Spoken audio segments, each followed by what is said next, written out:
अरे भाइयों और बहनों, welcome to Hindi novel story explainer. यहाँ हर कहानी आपकी कल्पनाओं से भी आगे निकल जाती है। शुरू करने से पहले नीचे कमेंट सेक्शन में हाइप वीडियो फीचर को ऑन करके पॉइंट्स देना, ताकि हम आपके लिए रोज़ नई और मज़ेदार कहानियाँ लाते रहें। लाइक, शेयर और सब्सक्राइब का बटन हिट करना पक्का। अध्याय 212। जो सबसे आखिर में हंसेगा वह निश्चित रूप से जनरल विजय होगा। प्रतिवेदन, जनरल सेन। युवा मास्टर का तत्काल संदेश। युवा स्वामी ने राजधानी के पास के 8 शहरों से अनाज, सोना, चांदी और अन्य कीमती सामान जब्त कर लिया है। सम्राट हर्षवर्धन सिंघानिया क्रोधित हैं और उन्होंने सेनापति विशाल को अपनी सेना के साथ जियांगलिंग शहर पर आक्रमण करने का आदेश दिया है। दरबारी सेना पहले ही वहां पहुंच चुकी है। जियांगलिंग शहर के अंदर सेन परिवार के स्काउट की आवाज पूरे प्रशिक्षण मैदान में गूंज रही थी। प्रशिक्षण स्थल पर 500 तीरंदाजों ने एक साथ अपनी गतिविधियां रोक दी और एक साथ ऊपर देखने लगे। उनकी आंखें उत्साह से संदेशवाहक स्काउट पर टिकी हुई थीं। उनमें से प्रत्येक ने अत्यंत उत्साह से चिल्लाकर कहा, क्या अदालत ने शहर पर हमला करने के लिए सेना भेजी है? अदालत ने आखिरकार शहर पर हमला करने के लिए सेना भेज दी है। हा हा हा हा हा, अच्छा अच्छा अच्छा। हम आधे महीने से भाले चलाने की तकनीक का अभ्यास कर रहे हैं। अब जिंदा निशाने इस्तेमाल करने का समय आ गया है। चलो उन कृतघ्न कुत्तों को मार डालें।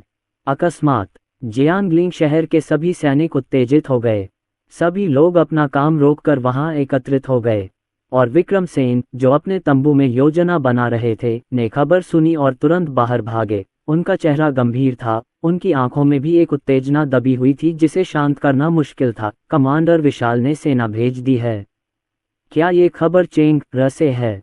स्काउट सीधा खड़ा हुआ और जोरदार आवाज में बोला, हाँ, ये यंग मास्टर द्वारा व्यक्तिगत रूप से लिखा गया पत्र है।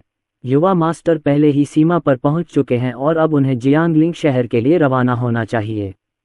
जनरल, चलो लड़ें। हमारे पास युवा गुरु द्वारा दिए गए 500 मारक हथियार हैं। ये 1 या 2 ली की दूरी से ही शरीर को भेद सकते हैं और इनकी भेदन शक्ति इतनी प्रबल है कि ढालों के लिए भी इनका सामना करना असंभव है। अब समय आ गया है कि दरबार को इनकी शक्ति का अनुभव कराया जाए। कमांडर विशाल, उस कृतघ्न खलनायक का सिर मैं अवश्य उड़ा दूंगा। बिल्कुल बिल्कुल जनरल, मेरी तरफ देखिए। मैं इस दौरान युवा गुरु द्वारा सिखाई गई शारीरिक तकनीक का लगन से अभ्यास कर रहा हूँ। अब मेरा हाथ 100 जिन का पत्थर का घड़ा उठा सकता है। ये बहुत मजबूत है। विक्रमसेन को बस इधर उधर देखने की जरूरत थी और उन्हें उत्साही आंखें दिखाई दीं।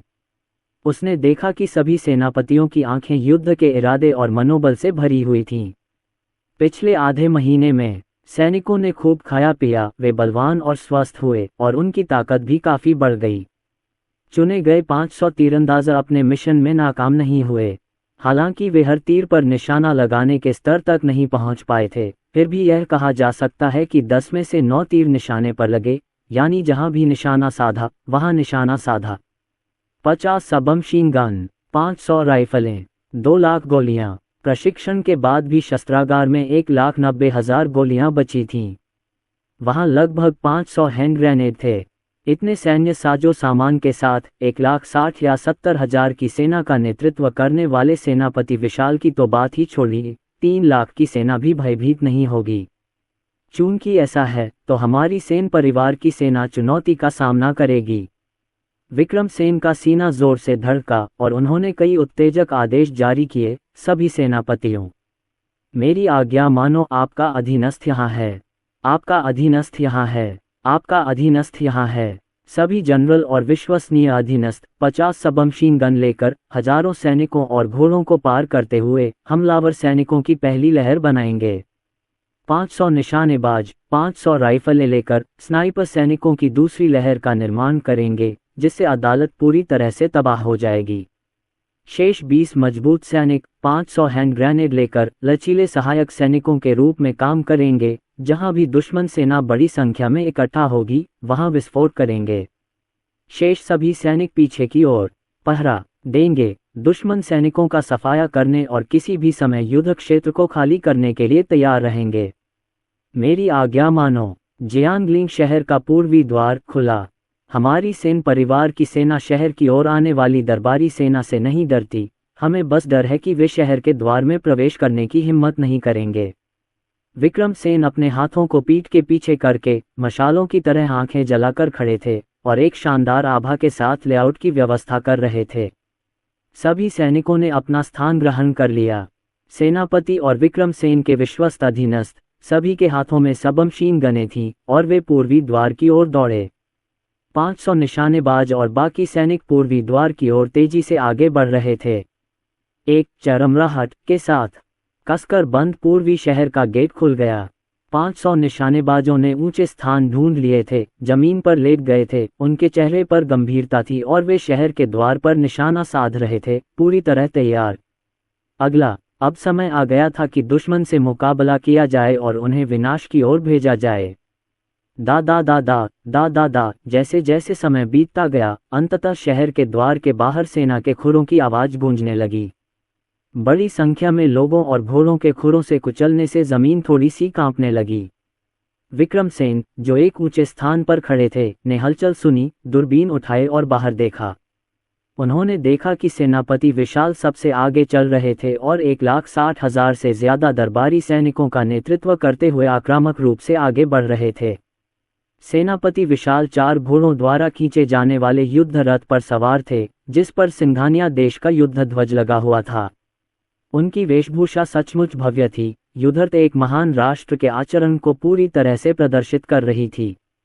लगभग 50 वर्ष की आयु में वे वहां राजसी भाव से खड़े थे, उनकी पीठ सीधी थी, सिर ऊंचा था और वे सामने स्थित जियांगलिंग शहर पर अपनी नजरें गड़ाए हुए थे। इस स्वीप के साथ कमांडर विशाल की अभिव्यक्ति जम गई। उसने अपनी आंखें बंद की, फिर खोलीं। उसने गलती नहीं देखी। क्या जियांगलिंग शहर के पूर्वी गेट का मुख्य द्वार वास्तव में खुला था? सेनापति, नगर का द्वार खुला है। क्या विक्रमसेन को पता है कि हम यहाँ हैं? या उसे नहीं पता कि हम यहाँ हैं? उसका इससे क्या मतलब है? न तो शहर के फाटक पर कोई पहरेदार हैं, न ही शहर के बाहर। ये ठीक नहीं है, कमांडर। दरबारी सेनापति, जो आक्रामक थे, जब उन्होंने शहर का खुला फाटक देखा तो चौंक गए। कमांडर विशाल तो और भी अधिक अविश्वासी थे। उसके सामने जो दृश्य था वह उसकी उम्मीदों के अनुरूप नहीं था। उसने अपने मन में कई परिदृश्यों की कल्पना की थी। सोचा था कि वह शहर के द्वार पर विक्रमसेन के साथ झगड़ा कर सकता है, या विक्रमसेन समय में देरी करने की कोशिश करेगा, लेकिन उसने कभी नहीं सोचा था कि शहर का द्वार खुला होगा। ये किस प्रकार की रणनीति थी? कमांडर विशाल का मन क्षण भर के लिए भ्रमित हो गया तथा उनकी अभिव्यक्ति कई गुना अधिक गंभीर हो गई। क्या ऐसा हो सकता है कि विक्रमसेन को दरबार की घेराबंदी की खबर न मिली हो? क्या वह शहर के द्वार बंद करना भूल गए थे?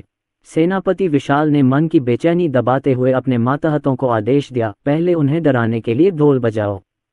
कमांडर विशाल ने पहले स्थिति का परीक्षण करने और विक्रमसेन की प्रतिक्रिया देखने का निर्णय लिया। जल्द ही boom boom boom boom boom boom शहर के बाहर ढोल की गूंज गूंज रही थी। ढोल की तेज आवाज कुछ देर तक जारी रही, लेकिन जियांगलिंग शहर की दीवारों पर अभी भी कोई हलचल नहीं हुई। फिर भी पूरी तरह खाली। ये बहुत असामान्य था। इस भयावह दृश्य ने कमांडर विशाल को हतप्रभ कर दिया। एक पल के लिए तो वह विक्रमसेन के इरादों को समझ ही नहीं पाए। उन्होंने भौहें चढ़ाईं और एक बार फिर अपने मातहतों को आदेश दिया, फिर से चिल्लाओ। विक्रमसेन, तुम विद्रोही हो, सुनो। शाही सेना आज लिन शहर पहुंच गई है और तुम्हें जिंदा पकड़कर गला घोंटकर मार डालेगी। तुम जल्दी से युद्ध में हमारा सामना करने क्यों नहीं आते? शहर के अंदर विद्रोहियों, सुनो। तुम्हें आदेश है कि एक ही सांस में बाहर आकर लड़ो। सेनापति विशाल स्वयं विद्रोही विक्रमसेन को खत्म करने के शाही अभियान का नेतृत्व कर रहे हैं। तुम जल्दी से मर क्यों नहीं जाते? तथापि चिल्लाने में 1/4 घंटा बीत गया। शहर की दीवार पर अभी भी कोई हलचल नहीं थी। वहां इतनी शांति थी कि किसी की भी रीढ़ में सिहरन दौड़ जाती थी। सेनापति विशाल को न तो विक्रमसेन की धमकियों का डर था, न ही विक्रमसेन के दिखावे का। लेकिन अब ढोल बज चुके थे, ताने गूंज चुके थे, फिर भी शहर की दीवार पर एक भी जीवित व्यक्ति नहीं बचा था। शहर के द्वार अभी भी खुले थे। इसका क्या मतलब था? कमांडर, जनरल विजय ने गंभीर भाव से कहा, क्या आपको नहीं लगता कि ये दृश्य कुछ जाना पहचाना सा लग रहा है? क्या मतलब है तुम्हारा? कमांडर विशाल की तीखी निगाहों में उलझन का भाव झलक रहा था। शहर के दरवाजे खुले हैं और शहर की दीवारें खाली हैं। क्या ये सैन्य ग्रंथों में वर्णित खाली किले की रणनीति जैसा नहीं है? जनरल विजय ने ऊपर देखा, उनका स्वर और भी निश्चित होता गया और उन्होंने आगे कहा, खाली किले की रणनीति का इस्तेमाल ताकत का झूठा आभास पैदा करने के लिए किया जाता है। यदि शहर बूढ़ों, कमजोरों, बीमारों और विकलांगों से भरा हो और बिजली की कमी हो, दुश्मन को डराने के लिए वे निडर होने का दिखावा करते हैं और शहर के द्वार खोलकर दुश्मन का स्वागत करते हैं। वे जितने शांत और निडर दिखेंगे, दुश्मन उतना ही उनकी असली स्थिति को समझ नहीं पाएगा। ये खाली किला रणनीति है। कमांडर विशाल ने इस तर्कपूर्ण विश्लेषण को सुना और तुरंत शहर के द्वार की ओर देखने लगे। जनरल विजय ने अच्छी बात कही। सैन्य ग्रंथों में खाली किला रणनीति का प्रयोग तब किया जाता है जब शहर बूढ़े, कमजोर, बीमार और विकलांग लोगों से भरा होता है, इसलिए वे दुश्मन को डराने के लिए केवल इस तरीके का उपयोग कर सकते हैं। तो उनकी आंखों के सामने जियांगलिंग शहर का क्या हुआ? शहर जरूर किसी सेना के दुर्बल, कुपोषित अवशेषों से भरा होगा। उनके पास खाने पीने, सर्दियों के कपड़े और रसद की कमी है। शाही सेना के हमले की खबर सुनकर वे कैसे घबराए नहीं? सामान्य रक्षात्मक रणनीति के अनुसार वे निश्चित रूप से पराजित होंगे। तब कमांडर विशाल के मन में एक गहरी अंतर्दृष्टि कौंधी। उन्होंने उत्साहित जनरल विजय से नजरें मिलाईं। दोनों को एक दूसरे की आंखों में अचानक एहसास हुआ, साथ ही एक साजिश का पर्दाफाश होने का सुखद आश्चर्य भी। आप सही कह रहे हैं। पूरी सेना के कमांडर होने के नाते आपको सतर्क और विचारशील रहना चाहिए। असामान्य परिस्थितियों का सामना करते समय व्यक्ति जरूरत से ज्यादा सोचने लगता है। विक्रम सेन इसी पर भरोसा कर रहे होंगे तथा इस कमांडर को डराने के लिए खाली किले की रणनीति का इस्तेमाल करने का व्यर्थ प्रयास कर रहे होंगे। वह सचमुच अज्ञानी और मूर्ख है जो ये सोच रहा है कि खुले शहर के द्वारों को दिखाकर मैं पीछे हट जाऊंगा। कमांडर विशाल ने अहंकारपूर्ण निर्भयता के साथ अपना सिर उठाया। उसकी नजरें ठीक सामने जियांगलिंग शहर पर टिकी थीं। एक ठंडी हंसी, एक आत्मविश्वास भरे आदेश के साथ एक साथ उतरी। ये छल की पुरानी चाल बहुत पहले ही पुरानी हो चुकी है। आज ये कमांडर आप विद्रोहियों को दिखाएगा कि लंबे भालों का क्या मतलब होता है, जो आपको अचानक पकड़ लेते हैं और मार डालते हैं। सब लोग मेरी आज्ञा सुनो।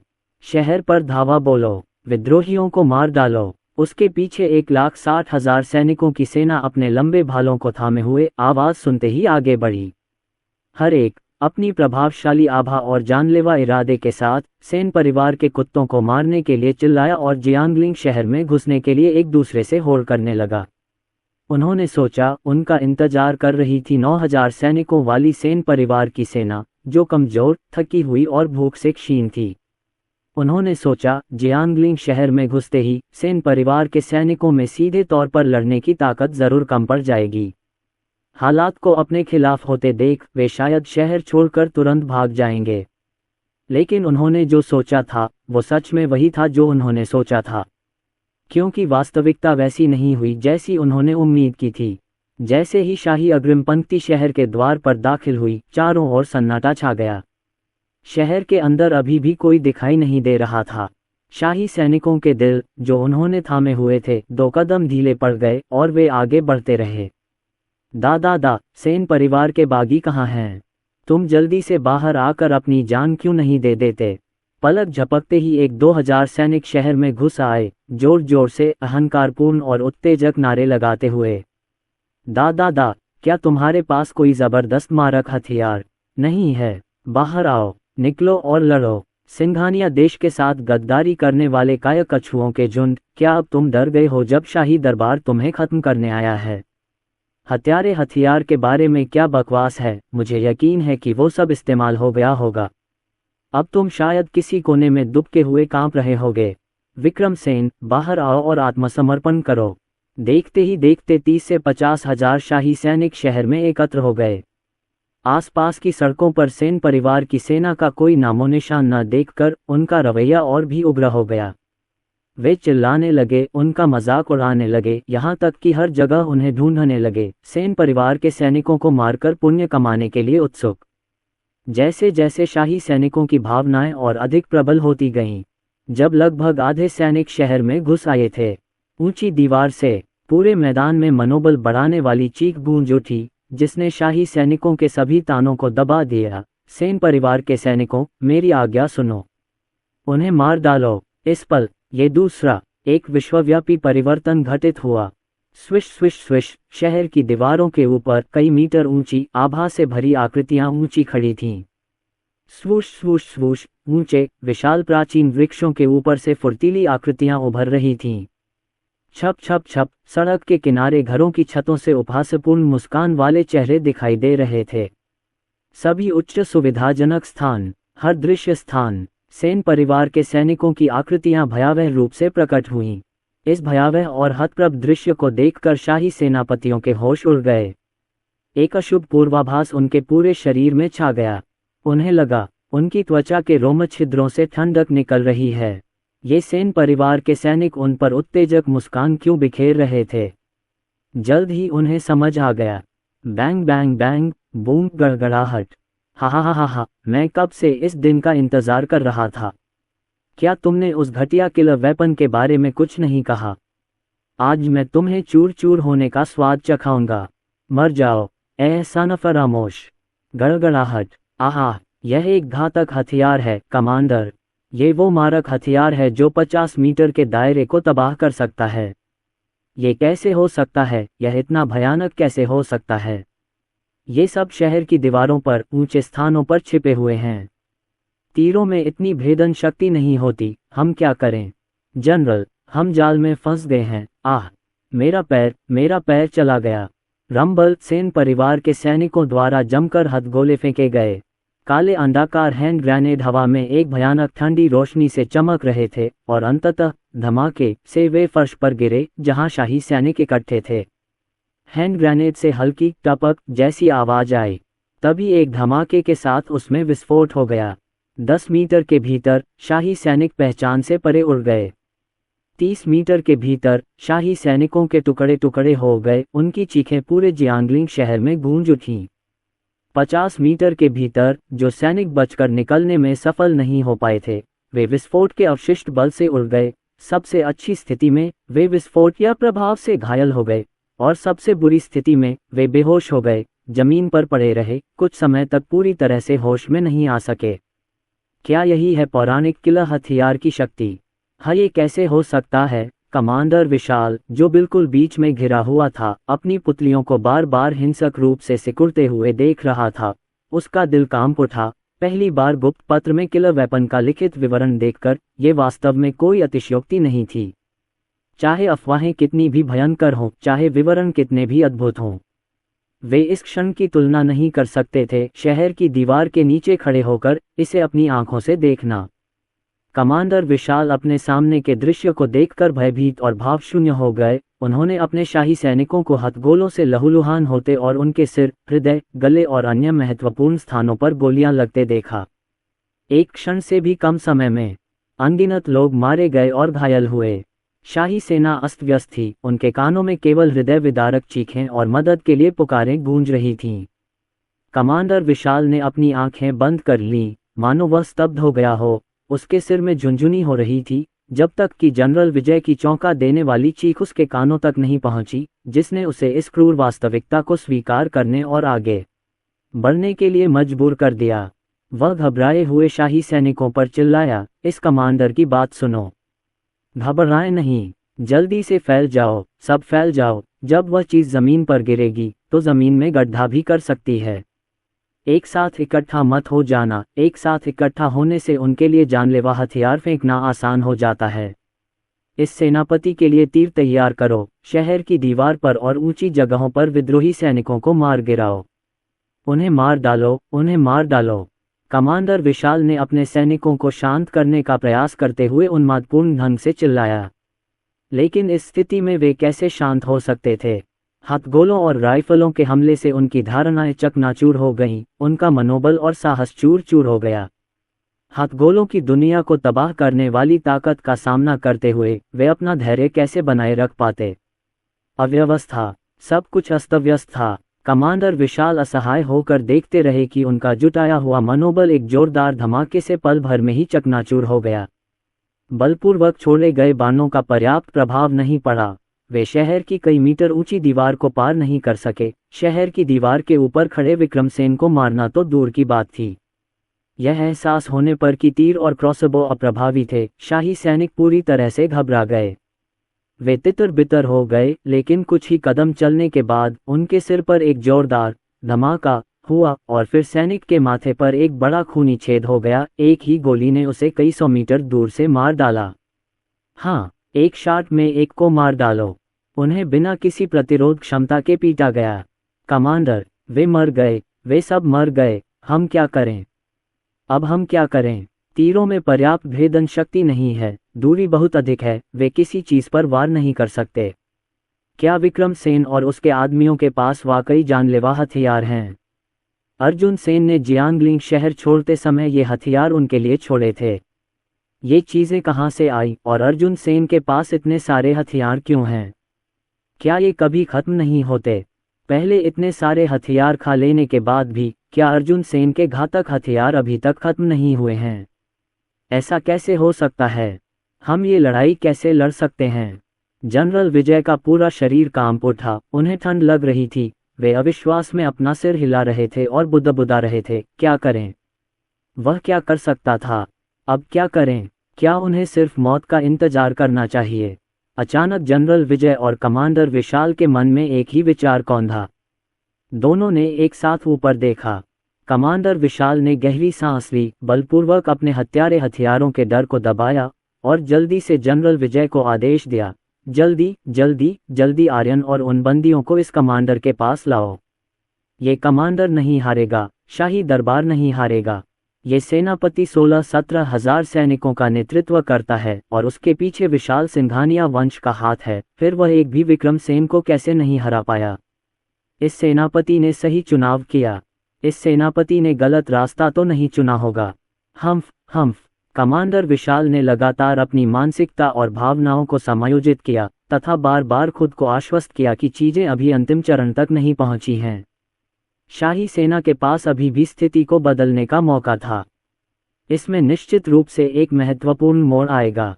एक क्षण से भी कम समय में जनरल विजय प्रकट हुए, जख्मी आर्यन को घसीटते हुए। उनके पीछे शाही सैनिक आर्यन के अधीनस्थों के एक हिस्से को ले जा रहे थे, जो सभी इतने कमजोर थे कि अपना सिर भी नहीं उठा पा रहे थे, इतने भूखे थे कि उनकी छाती उनकी पीठ से छू रही थी। इन बंदियों को सेना के सबसे पीछे रखा गया था। उसने पहले तो सोचा था कि उनकी जरूरत नहीं होगी, लेकिन अचानक सेनापति विशाल अपने युद्ध रथ से उतरा, आर्यन की गर्दन पकड़ी और बीचों बीच खड़ा हो गया। चारों तरफ सुरक्षाकर्मियों की कतारें थीं। वह बीच में खड़ा था, शहर की दीवार की तरफ देख रहा था। उन्होंने विक्रमसेन को देखा।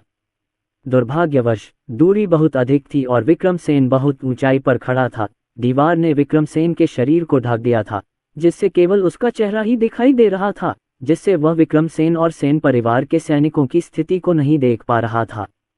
विक्रमसेन ने भी उसे देखा और आर्यन को भी, जिसे वह अपने लिए खतरा मानता था। विक्रमसेन, तुम अपनी आंखें खोलो और ध्यान से इस कमांडर को देखो। देखो ये कौन है? यह आर्यन है, वही सेनापति जो कभी हर हाल में तुम्हारा पीछा करता था। और उसके अलावा ये कैदी भी हैं जिन्हें हमने जिंदा पकड़ा है, कुल मिलाकर 12,000 से ज्यादा लोग। तुम उन सबको जानते हो, है ना? ये कमांडर अब तुम्हें अपने आदमियों को रोकने के लिए 10 सेकंड देता है। फिर ऊंची जगहों और शहर की दीवार पर छिपे सेन परिवार के सैनिकों को इस कमांडर के लिए नीचे बुलाओ और आमने सामने बात करो। अन्यथा इस कमांडर को आर्यन और इन बंदियों के जीवन को ब्लेड के एक ही वार से समाप्त करने के लिए दोष मत दो।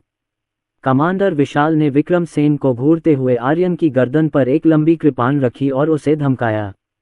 विक्रमसेन को आदेश देने की भी जरूरत नहीं पड़ी।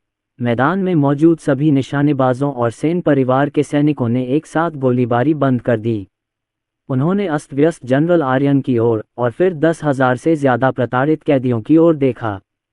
ये लोग कभी उनके साथी थे। दुर्भाग्य से भोजन और रसद की कमी के कारण वे अंततः तितर-बितर हो गए। जनरल सेन, आर्यन अपमानित होकर जमीन पर घुटनों के बल बैठ गया। उसने शहर में खून की नदियां बहते हुए शाही सैनिकों को बिना किसी प्रतिरोध क्षमता के पिटते हुए देखा। उसका हृदय जटिल भावनाओं और सदमे से भर गया। वह ये जानकर आश्चर्यचकित हो गया कि जिस किलर वेपन से कमांडर विशाल डरता था, वास्तव में उसमें इतनी भयानक शक्ति थी। और हालांकि वह कमांडर विशाल के हाथों में पड़ गया था और अब वह विक्रम सेन को धमकाने के लिए सौदेबाजी का साधन बन गया था। वह मूर्ख था, वह सचमुच मूर्ख था। इतने सालों बाद भी तुम्हारा घिनौना और बेशर्म स्वभाव नहीं बदला। क्या तुम्हें लगता है कि तुम मुझे ऐसे तरीकों से धमका सकते हो? विक्रम सेन शहर की दीवार पर खड़ा कमांडर विशाल को ठंडी निगाहों से घूर रहा था। हा हा हा हा, धमकी? इसे धमकी कैसे कहा जा सकता है? कमांडर विशाल का चेहरा एक पल के लिए तड़प उठा, लेकिन जल्द ही सामान्य हो गया। उसने व्यंग्यात्मक लहजे में कहा, मैं तो बस तुमसे कुछ बात करना चाहता था। आर्यन और ये लोग इतने लंबे समय से तुम्हारा पीछा कर रहे हैं। उन्होंने अपनी जान की परवाह न करते हुए, मौजूदा हालात को जानते हुए भी तुम्हारा पीछा करना चुना। क्या तुम्हें प्रतिभाशाली जनरलों को सबसे ज्यादा महत्व देने पर गर्व नहीं होता? क्या ये सब सिर्फ बातें थीं? तुम शहर से नीचे आकर मुझसे बात करने की भी हिम्मत नहीं करते? या फिर आप आर्यन और इन 10,000 से अधिक कैदियों के जीवन के प्रति उदासीन हैं? ये कहते हुए कमांडर विशाल ने जनरल विजय को दूर से ही देखा। जनरल विजय ने तुरंत अपना चाकू उठाया और उसे नीचे गिरा दिया। उफ उफ उफ, उसने 3 बंदियों को सीधे चाकू मारकर मौत के घाट उतार दिया। इस खूनी दृश्य को देखकर आर्यन की आंखें लाल हो गईं और वह दिल दहला देने वाली दहाड़ लगा, तुम सिंहवेई, तुम में मुझे मारने की हिम्मत है, मुझे मार डालो, मुझ पर आओ। जनरल सेन, इस जानवर के इरादों को नज़रअंदाज करें। तुम्हें मेरी चिंता करने की ज़रूरत नहीं है। मैं मरने के लायक हूँ। क्योंकि मैंने उस समय तुम पर पर्याप्त भरोसा नहीं किया था, इसलिए मेरा ये हाल हुआ। कमांडर विशाल की आंखें गहरी हो गईं। उसने हाथ उठाकर आर्यन के मुंह पर जोर से तमाचा जड़ दिया और धमकी दी, चुप रह। अगर तूने एक शब्द भी और कहा तो ये कमांडर तेरे और 100 मातहतों को मरवाने का हुक्म दे देगा। आर्यन गुस्से से कांप उठा। 7 फुट का यह आदमी अपने दुख और पछतावे में आंसू बहा रहा था। शहर की दीवार पर खड़े विक्रम सेन ने भौहें चढ़ाईं। उसने आर्यन को गौर से देखा और आखिरकार सेन परिवार के सैनिकों की ओर इशारा किया। आखिरकार वह अपनी आंखों के सामने 10,000 से ज्यादा बंदियों को मरते हुए नहीं देख सका। जल्द ही विक्रम सेन, सेनापति और विश्वसनीय सहयोगी, ऊंची भूमि पर 500 धनुर्धर और पीछे की ओर 90,000 सैनिक, सभी प्रकट हुए। इस शक्तिशाली समूह ने अंततः एकांत ऊंचे स्थानों पर छिपना बंद कर दिया। अब उनके पास दीवारों और छज्जों का सहारा नहीं था, बल्कि वे सेनापति विशाल के सामने एक भव्य आभा के साथ शान से खड़े थे। कमांडर विशाल ने अपने सामने खड़े सेन परिवार के सदस्यों की ओर देखा। उसके मन में एक कसे हुए तार ने एक धमाके के साथ दम तोड़ दिया। जनरल विजय ने सेन परिवार के सैनिकों के सूती कपड़ों, लंबे जूतों, सुरक्षात्मक टोपियों और गुलाबी दमकते चेहरों को विस्फारित दृष्टि से देखा। वे स्पष्ट रूप से जरूरत से ज्यादा खाए हुए लग रहे थे। फिर उसने शाही सैनिकों की ओर देखा। हालांकि शाही दरबार में चावल और अनाज तो था, लेकिन तेल या मांस नहीं था। रोजाना भाप से पकी हुई रोटियां और सूखा चावल ही मिलता था। समय के साथ उनमें से हर एक का रंग पीला और रूखा हो गया और होंठ सूखे और बेजान हो गए। इसके विपरीत सेन परिवार के सैनिकों का मनोबल 3 गुना अधिक मजबूत था। ये कल्पना किए गए दृश्य से बिल्कुल अलग था। ये कैसे हो सकता है? कमांडर विशाल की आंखें आश्चर्य से चौड़ी हो गईं और उन्होंने अचानक जनरल विजय की ओर देखा। जनरल विजय अविश्वास में हकलाते हुए बोले, कमांडर, उन्होंने सूती कपड़े पहने हैं। ये कैसे संभव है? और सबसे आगे खड़े लोगों का वजन लगभग 100 किलोग्राम होगा। भोजन के बिना वे इतने शक्तिशाली कैसे हो सकते हैं? ये सारी सर्दियों की चीजें कहाँ से आईं? ये ठीक नहीं है, ये ठीक नहीं है। ये देखकर कि जनरल विजय भी इसका स्पष्टीकरण नहीं दे सके, कमांडर विशाल इतने क्रोधित हुए कि उनके आंतरिक अंगों में दर्द होने लगा। सभी सरकारी मार्ग अवरुद्ध कर दिए गए। आसपास के सभी शहरों पर सैनिकों की कड़ी सुरक्षा थी। उनके अधीनस्थों ने कसम खाकर कहा था कि इतने लंबे समय से उन्होंने कभी भी सेन परिवार की सेना को शहर में भोजन लाते नहीं देखा था, न ही उन्होंने आसपास के किसी कस्बे में भोजन की कमी देखी थी। और अर्जुन सेन सीमा पर कितने लोगों को लेकर आए थे? बस कुछ दर्जन लोग। अगर वे खाना भी ले जाते तो कितना ले जा पाते? अधिक से अधिक, ये 90,000 की सेना के लिए 1 या 2 दिन के लिए पर्याप्त होगा। कमांडर विशाल को ये समझ ही नहीं आ रहा था। वह समझ ही नहीं पा रहा था कि जिस युद्ध की वह उम्मीद कर रहा था, उसका अंजाम ऐसा होगा। वह इतना स्तब्ध था कि अपने हाथ में तलवार संभालना लगभग असंभव था। विक्रमसेन, आपको अपनी आपूर्ति और भोजन कहाँ से मिला? इस कमांडर के सैनिक हमेशा विभिन्न स्थानों पर तैनात रहे हैं और आसपास के कस्बों में कभी भी भोजन की कमी नहीं रही है। इतनी बड़ी मात्रा में रसद विभिन्न आधिकारिक मार्गों से होकर गुजरती होगी और परिवहन में कम से कम आधा दिन लग जाएगा। लेकिन जियांगलिंग शहर के बाहर तो शांति है। हमने कभी कोई परिवहन दल नहीं देखा। ये चीज़ें कहाँ से आ गईं? क्या तुमने आम लोगों का राशन चुराया? कमांडर विशाल तब तक चैन से नहीं बैठेंगे जब तक वे इस मामले की तह तक नहीं पहुंच जाते। अगला, कमांडर विशाल का जवाब एक सेन परिवार के जनरल से आया, जिसके हाथ में असॉल्ट राइफल थी। हाँ हाँ हाँ, उस हैरान छोटे चेहरे को देखो, क्या तुम पहले से ही डर गए हो? आपूर्ति और भोजन स्वाभाविक रूप से हमारे यंग मास्टर द्वारा भेजा गया था। हमारे युवा गुरु के पास असाधारण दिव्य क्षमता है। वह न केवल विश्व विनाशकारी घातक हथियारों की एक अंतहीन आपूर्ति का उत्पादन कर सकते हैं, बल्कि वह लगभग 1 लाख सैनिकों के लिए पर्याप्त भोजन भी आसानी से जुटा सकते हैं। तुम सिंह झांक गद्दार हो। जनरल सेन ने उस समय तुम्हारे साथ बहुत अच्छा व्यवहार किया था, लेकिन आपने जनरल सेन की सीमा से 3 साल की अनुपस्थिति का फायदा उठाकर सम्राट यान के साथ गुप्त रूप से सांठगांठ कर ली और सम्राट हर्षवर्धन सिंघानिया के साथ मिलकर जनरल सेन को मौत के घाट उतार दिया। कृतघ्न, तुम सचमुच मुझे घिनौने लगते हो। वाह, सौभाग्य से हमारे युवा गुरु की दिव्य क्षमता अपार है और उन्होंने घातक हथियार बनाए हैं। आज हम तुम कृतघ्न भेड़ियों की जान ले लेंगे। अर्जुन सेन, अर्जुन सेन, ये फिर से अर्जुन सेन था। उन्होंने घातक हथियार बनाए तथा उन्होंने खाद्यान्न और सर्दियों की आपूर्ति भी तैयार की। अजीब बात यह थी कि अब भी शाही दरबार उन घातक हथियारों के स्रोत या निर्माण विधि का पता नहीं लगा सका था। मानो वे हवा से प्रकट हो गए हों। चाहे जितनी भी खोजबीन की जाए, कोई सुराग नहीं मिला। उन्होंने सोचा था कि ये विद्रोही जियांगलिंग शहर में दुबके हुए होंगे, मुश्किल से जिंदा बच रहे होंगे, भूख से मर रहे होंगे और ठंड से ठिठुर रहे होंगे। उन्होंने कभी ऐसे दृश्य की उम्मीद नहीं की थी। वे सभी न केवल जीवंत और ऊर्जावान थे, वे पूरी तरह सुसज्जित और आभा से भरपूर थे। सेन परिवार के सैनिकों के हाथों में हथियार देखकर सेनापति विशाल दांत पीसता रहा। उसके मन की बेचैनी बढ़ती ही जा रही थी।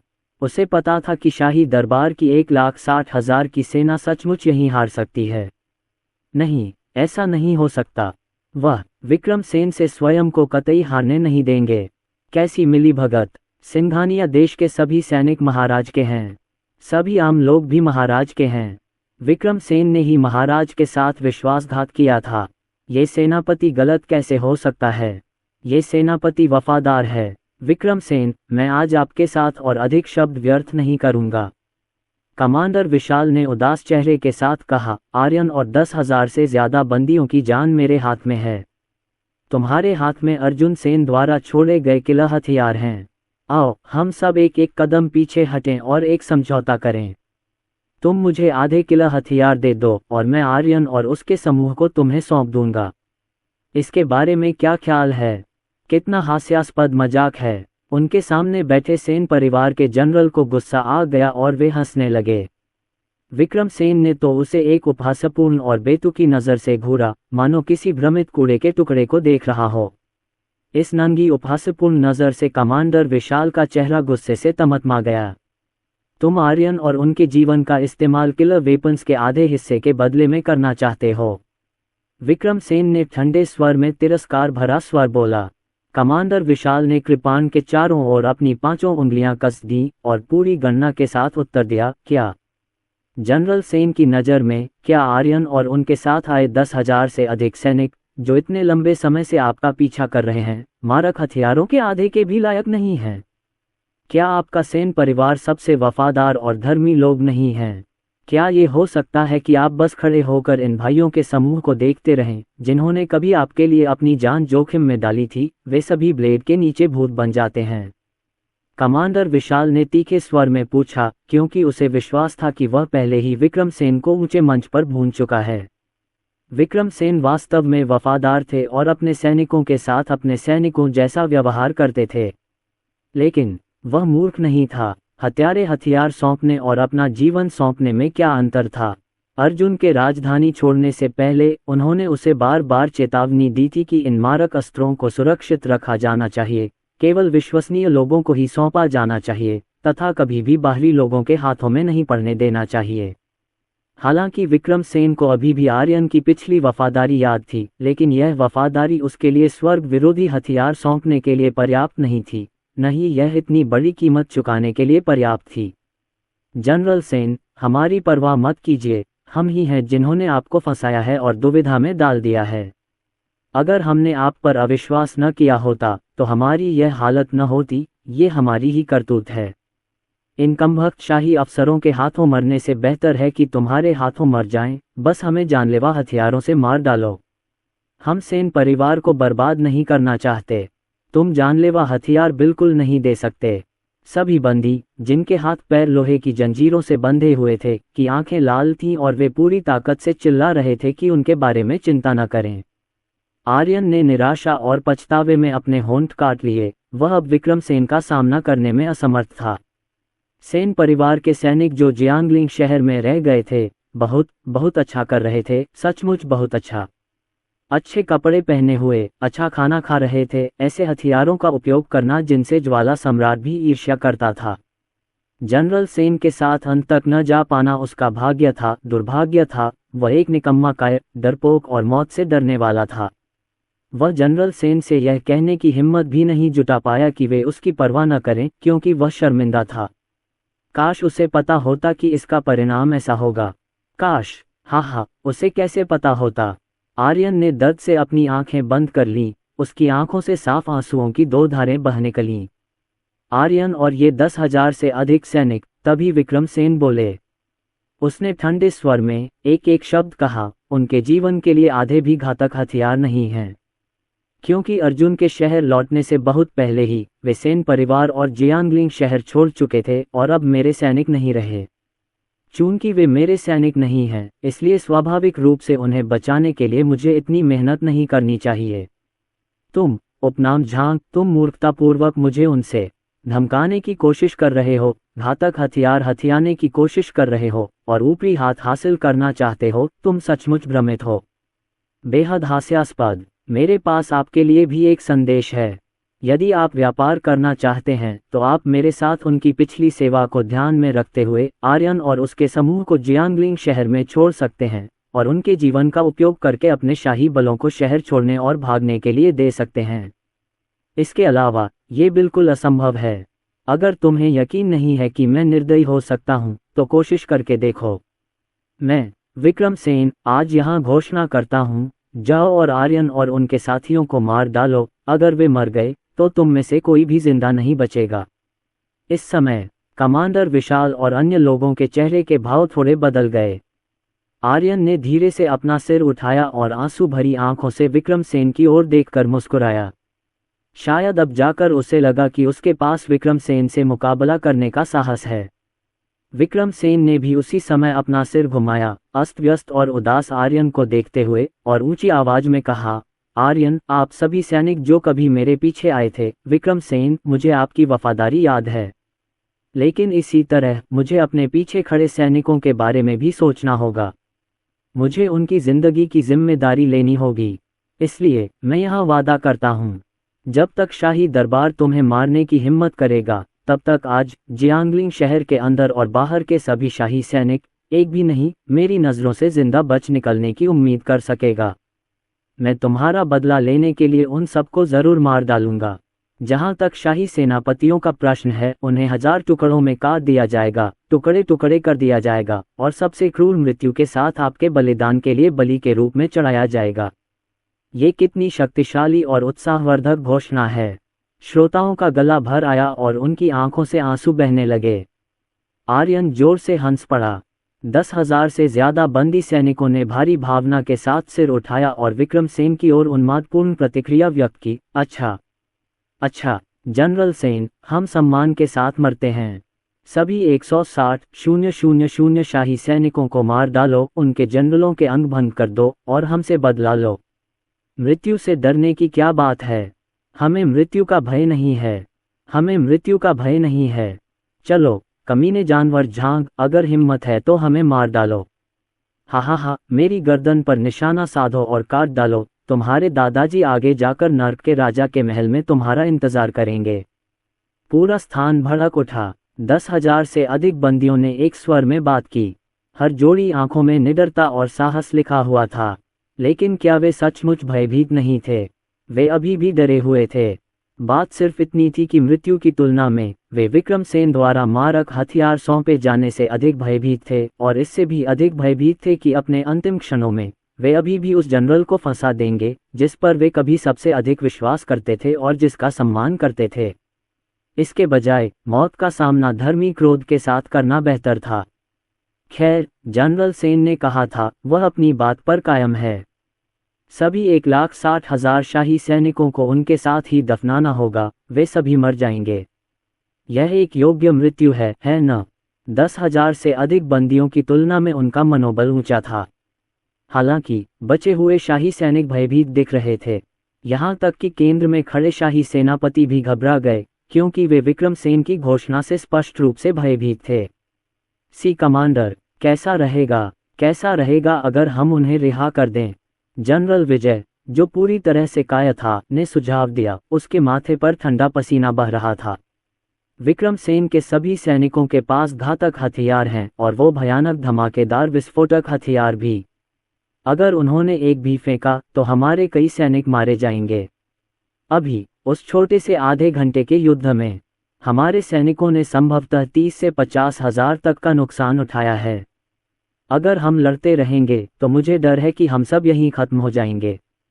एक बंद रास्ते पर चलने के बजाय अपनी ताकत बचाकर रखना और बाद में वापस आना बेहतर है। जनरल विजय जब भी उन काले घातक हथियारों को देखते तो उनके सिर में झुनझुनी महसूस होती थी। वर्तमान स्थिति में कोई भी स्पष्ट रूप से देख सकता था कि शाही दरबार हारना तय था। कमांडर विशाल को ये पता था, यही कारण था कि उसने आर्यन और उसके समूह के जीवन को आधे किला हथियारों के बदले में मूर्खतापूर्ण तरीके से इस्तेमाल करने की कोशिश की। लेकिन विक्रमसेन, वह बूढ़ा चोर, इसके लिए नहीं गिरा। उसने मौत से लड़ना पसंद किया और आर्यन और उनके साथ हत्यारे हथियारों को साझा करने के बजाय उन्हें मौके पर ही मरने दिया। बातचीत के लिए बिल्कुल भी जगह नहीं बची थी। क्या आपने इस पर गहराई से सोचा है? विक्रमसेन की आवाज़ दूसरी तरफ से आई। मैं तुम्हें 10 सेकंड और दूंगा। अगर 10 सेकंड में कोई जवाब नहीं आता है तो आप सब यहीं रुकें। 10। कमांडर विशाल अभी भी बातचीत जारी रखना चाहते थे, लेकिन विक्रमसेन लगातार दबाव बनाते रहे, उन्हें बोलने का कोई मौका नहीं दिया, यहाँ तक कि ठंडे और निर्दयतापूर्वक उल्टी गिनती भी करते रहे। घबराहट के कारण कमांडर विशाल का धैर्य टूट गया। उन्हें डर था कि अगर वह असहमत हुए तो विक्रमसेन उन पर जानलेवा हथियार फेंक देंगे। अभी अभी खून की नदियों का दृश्य कमांडर विशाल के लिए बहुत भयावह और डरावना था।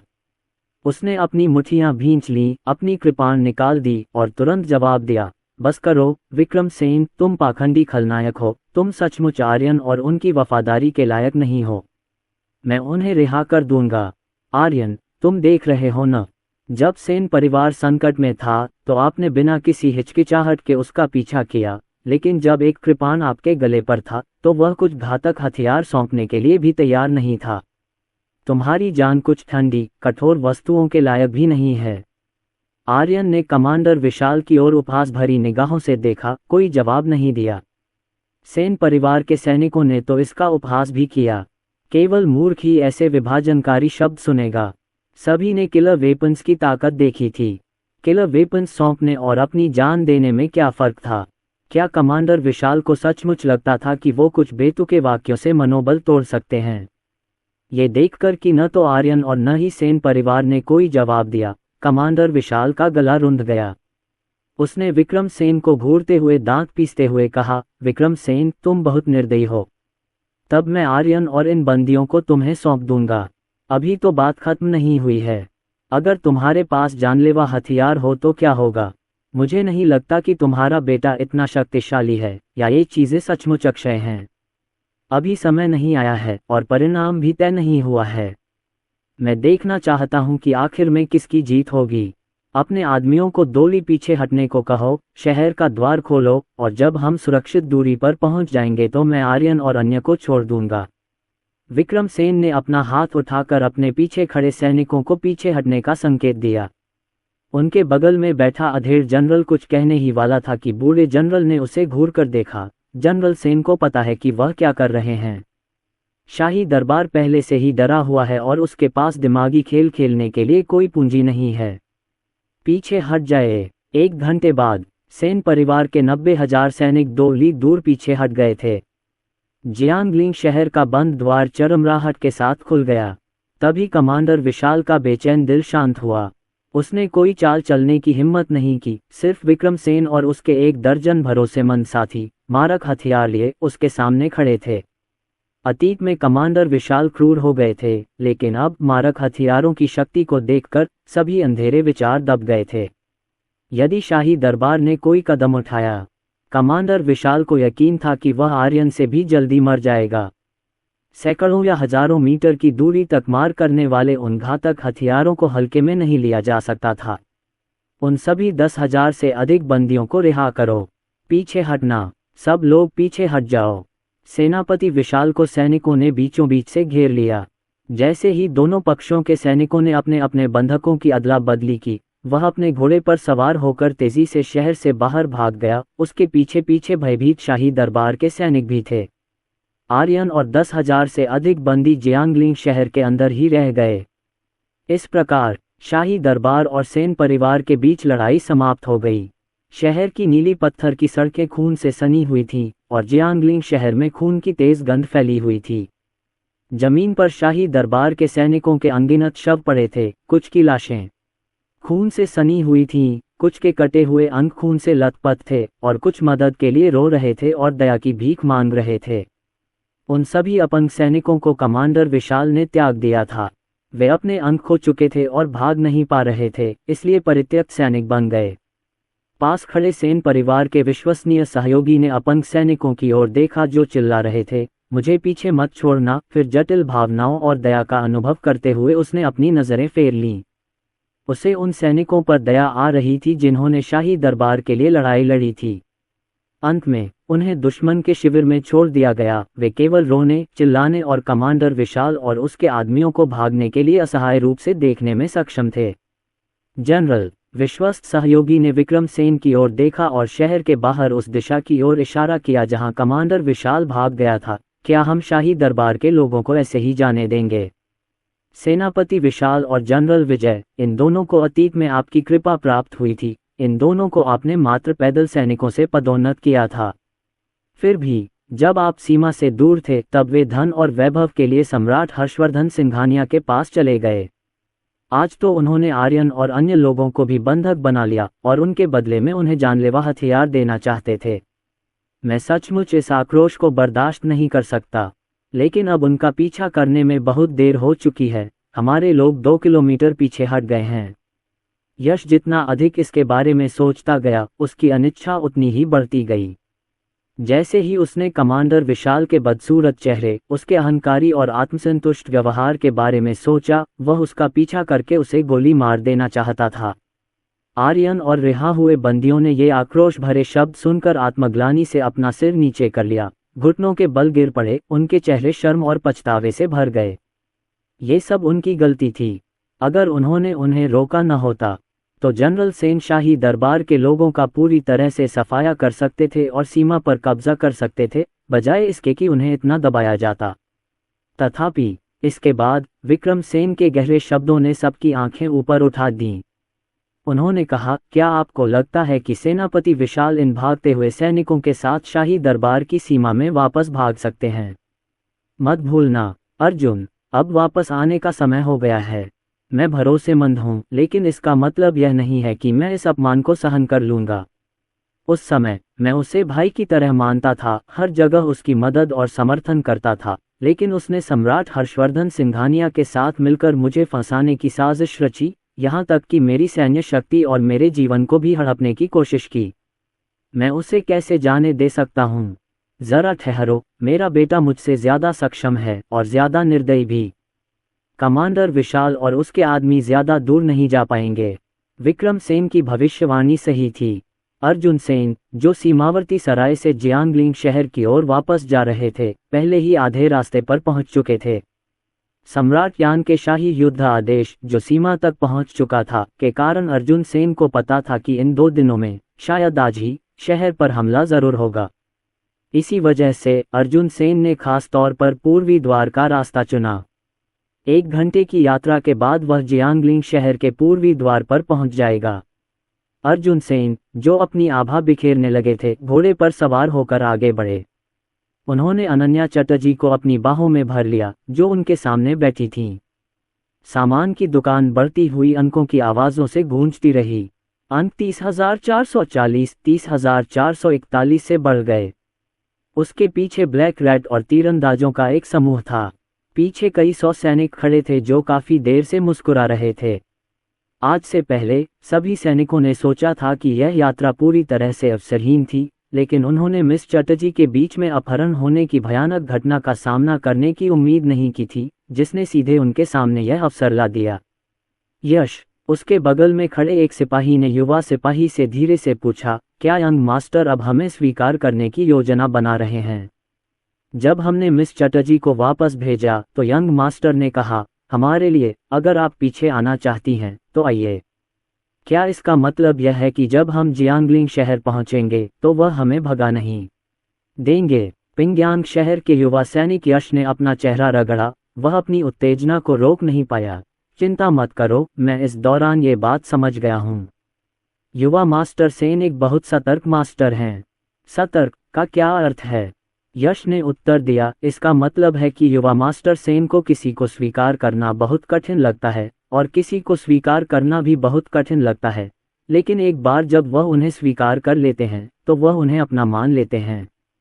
हमारे अपने लोग। सैनिकों ने उत्साही काले चूहे और अन्य लोगों की ओर देखा। उनकी आंखें ईर्ष्या से भरी हुई थीं और उन्होंने बार बार सिर हिलाया।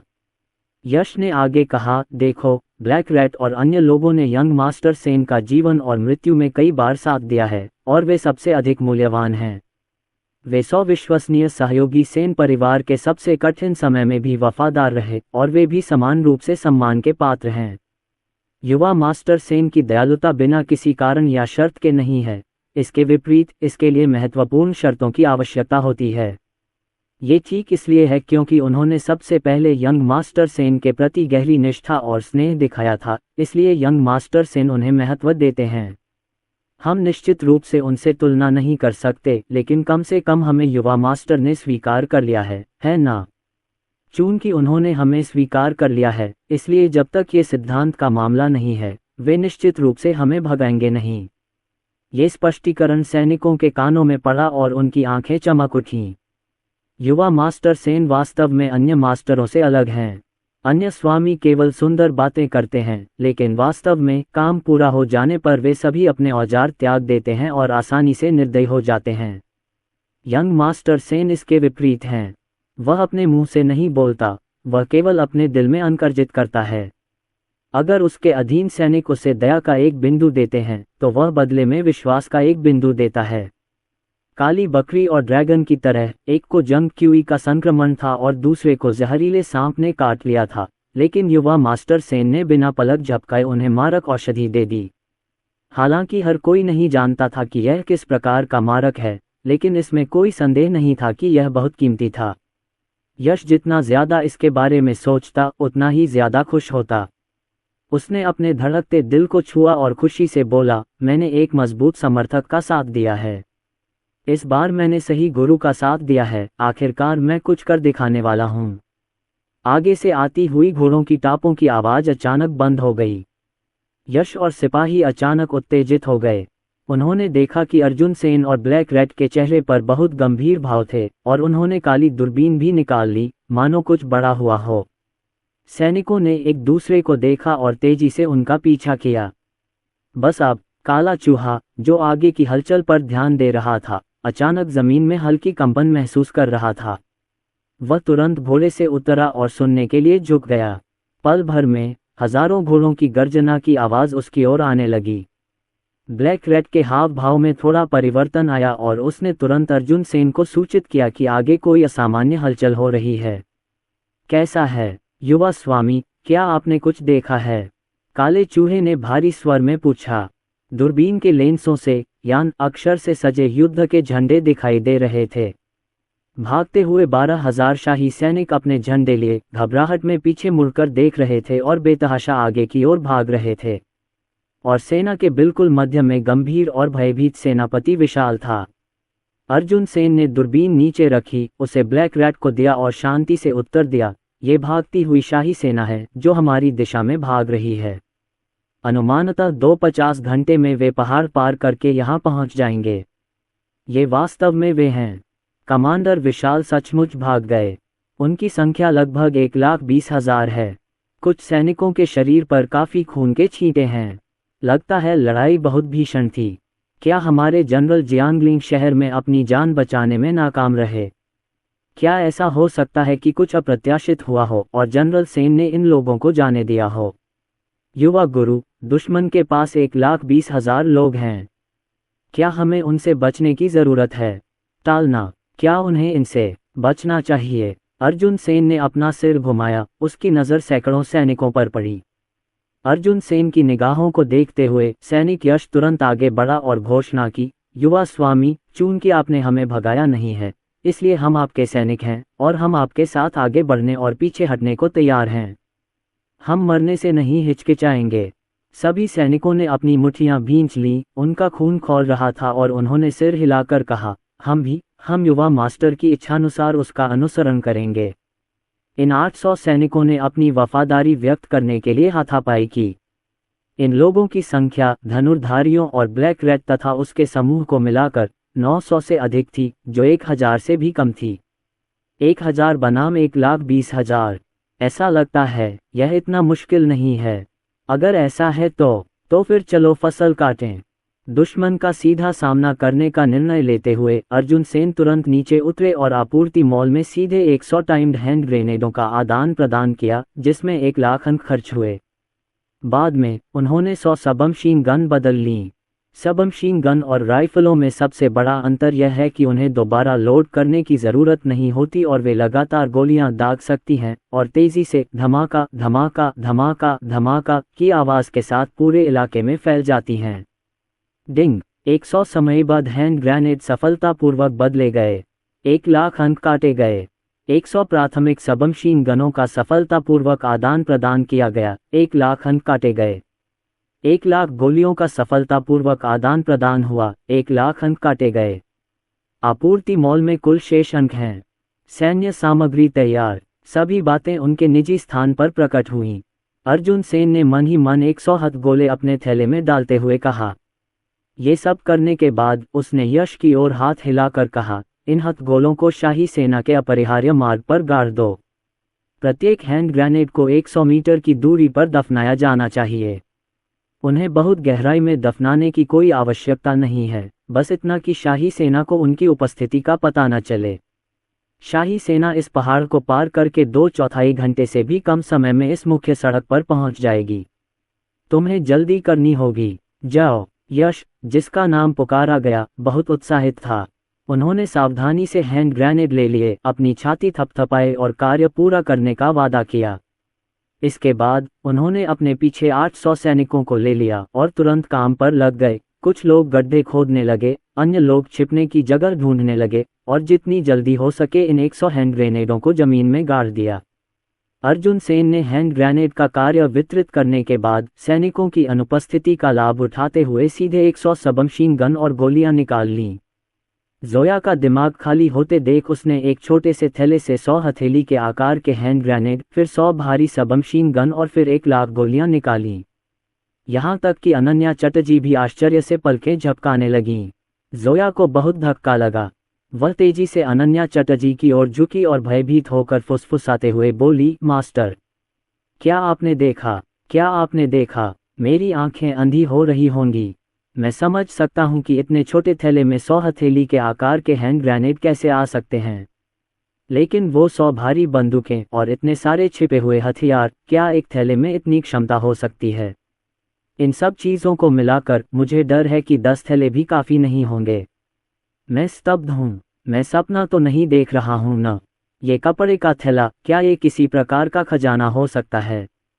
जोया का दिमाग फट गया। वह इस पर यकीन ही नहीं कर सकी।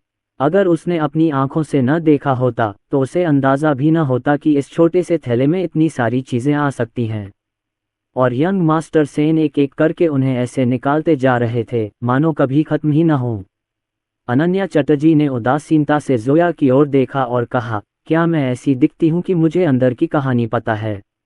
नहीं, तो फिर तुम मुझसे क्यों पूछ रहे हो? लेकिन मैं हैरान हूँ मास्टर। मैं बस ये जानना चाहता हूँ कि क्या ये थैला एक खजाना है और क्या यही कारण है कि युवा मास्टर सेन ने किलर वेपन प्राप्त किया? तो बेहतर है कि आप न जानें, अनन्या चटर्जी ने अर्थपूर्ण ढंग से उत्तर दिया। यदि अर्जुन चाहता है कि तुम चुप रहो तो मैं तुम्हें नहीं बचा सकता। जोया ने चुपचाप अपना मुंह बंद कर लिया, अपने दिल में उठे सदमे को दबा लिया और ऐसा दिखावा किया जैसे उसने कुछ भी नहीं देखा हो। जब ब्लैक रैट और अन्य लोग यान सिटी ट्रेजरी में थे तो उन्होंने व्यक्तिगत रूप से सोने और चांदी के खजाने को हवा में गायब होते हुए देखा था, इसलिए वे सभी जानते थे कि अर्जुन सेन के पास रहस्यमयी क्षमताएं हैं और उनमें से प्रत्येक ने बिना पलक झपकाए सबमशीन गन को स्वीकार कर लिया। गोलियां भरी हुई हैं। सभी लोग अंधेरे में घात लगाए बैठे थे। शाही सेना के उनकी दृष्टि रेखा में प्रवेश करने की प्रतीक्षा कर रहे थे। जल्द ही यश और अन्य सैनिकों ने हथगोले गाड़ दिए थे और दूर से सैनिकों के खुरों की आवाजें करीब आ रही थीं तथा 120,000 सैनिकों की एक विशाल सेना उनकी ओर गरज रही थी। बीच में भारी हथियारों से लैस सैनिकों से घिरे कमांडर विशाल के चेहरे पर एक गंभीर भाव था।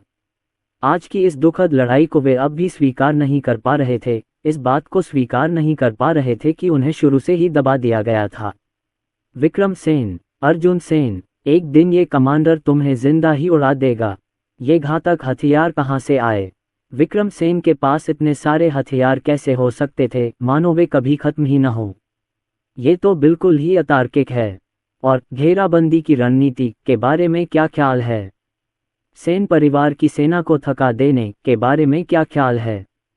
जियांगलिंग शहर के अन्न भंडार राजीव सक्सेना ने बहुत पहले ही जलाकर राख कर दिए थे, सर्दियों की आपूर्ति की तो बात ही छोड़ दीजिए। लेकिन हकीकत क्या है? वे अच्छा खाते हैं, अच्छी चीज़ें इस्तेमाल करते हैं और गुलाबी गाल दिखते हैं। ये चीज़ें कहाँ से आईं? धत्तेरी की। कमांडर विशाल ने लगाम को कसकर पकड़ लिया और अपने दिल में भरे गुस्से और हताशा को बाहर निकाल दिया। जनरल विजय, जो उनके पीछे पीछे चल रहे थे, पूरे समय अपना सिर नीचे झुकाए रहे, उनके चेहरे पर ठंडे पसीने की बूंदें थीं।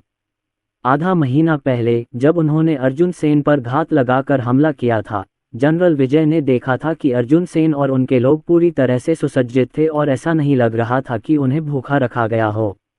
लेकिन उन्हें उम्मीद की एक किरण अभी भी थी और वे इस बारे में ज्यादा सोचना नहीं चाहते थे। अब जब ये बुलबुला फूट चुका था तो जनरल विजय के दिल में भी कमांडर विशाल से कम सदमा नहीं था। उसे समझ नहीं आया, अर्जुन सेन ने ये कैसे किया? लगभग 1 लाख सैनिकों के लिए भोजन और सर्दियों की रसद कहाँ से आएगी? ये तो अवास्तविक था। कमांडर, जनरल विजय ने ऊपर देखा और सावधानी से विषय बदल दिया। आसपास के कस्बों में सचमुच खाने पीने की चीज़ों या रसद की कमी नहीं है। ये रसद बहुत अजीब लग रहे थे। सेन परिवार ने कहा कि अर्जुन सेन ने उन्हें जादू से बुलाया था। शायद अर्जुन सेन को पकड़कर ही हम पता लगा पाएंगे कि क्या हो रहा है। सेनापति विशाल ने क्रोधित होकर कहा, क्या इस सेनापति को यह नहीं मालूम कि हमें अर्जुन सेन को पकड़ना है? लेकिन समस्या यह है कि उसे कैसे पकड़ा जाए? शाही दरबार ने उस पर कई बार घात लगाकर हमला किया है, फिर भी उसे जड़ से खत्म करने में असफल रहा है। आपके अधीनस्थ के पास कोई रास्ता हो सकता है? कमांडर विशाल ने अपना सिर घुमाया और गहरी आवाज में पूछा, किस तरफ? क्या अर्जुन सेन जियांगलिंग शहर वापस नहीं जा रहा है?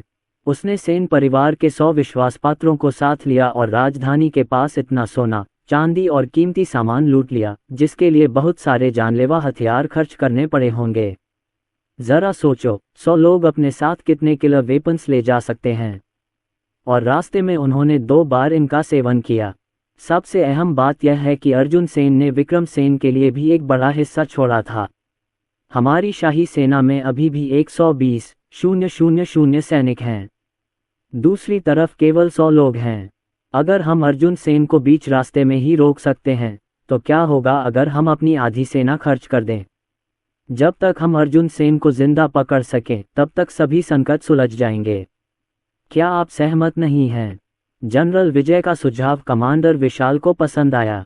पहले तो कमांडर विशाल ने इसे खारिज कर दिया, लेकिन ध्यान से सोचने के बाद उनकी अभिव्यक्ति गंभीर हो गई।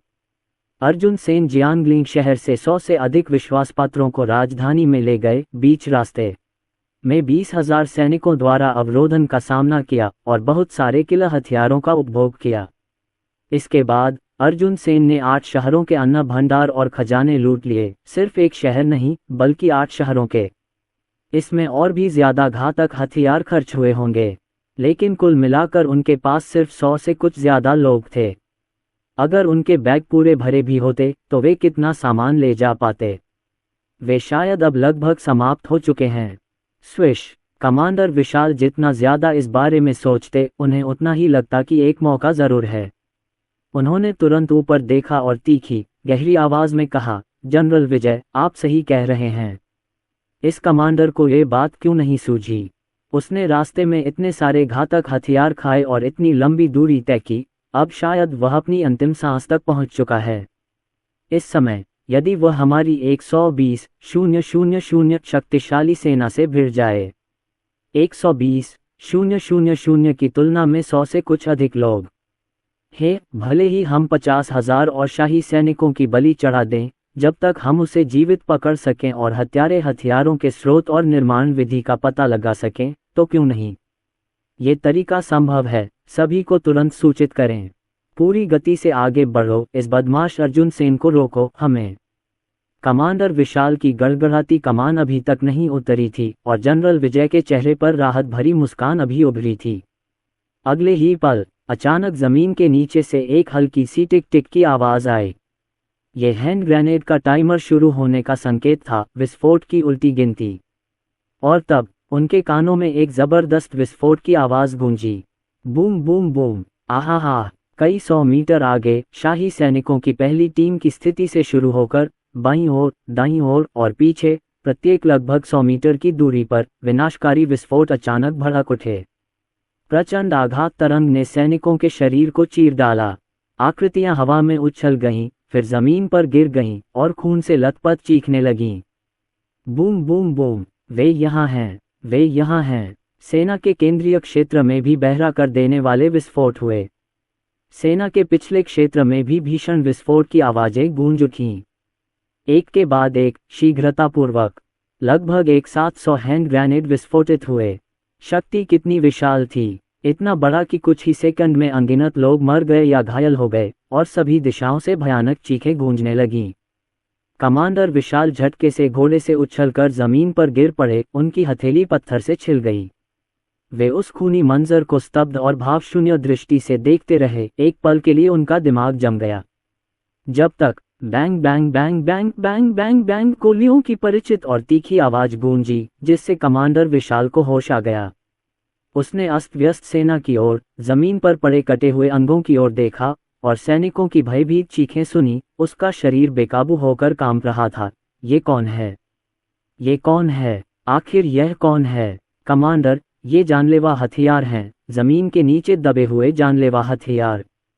जनरल विजय जमीन से रेंगते हुए ऊपर आए। विस्फोट से उनकी खोपड़ी का एक छोटा सा टुकड़ा घायल हो गया था, जिससे खून बह रहा था।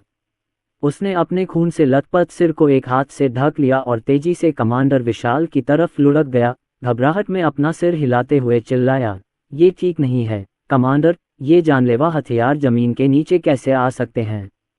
मुझे पता है, वह समय था लिटुओ काउंटी में। वह समय भी नहीं, ऐसा नहीं है।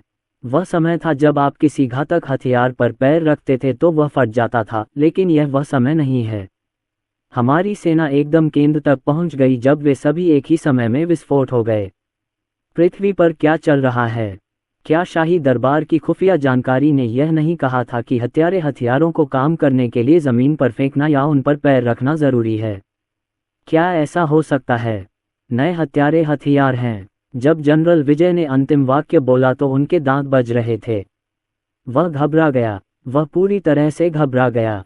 उसे समझ नहीं आ रहा था कि क्या ये सब विक्रमसेन का बिछाया हुआ जाल था, जो अपनी बात से मुकर गया था और उन्हें जिंदा नहीं छोड़ना चाहता था, या फिर रास्ते में कोई अनहोनी हो गई थी।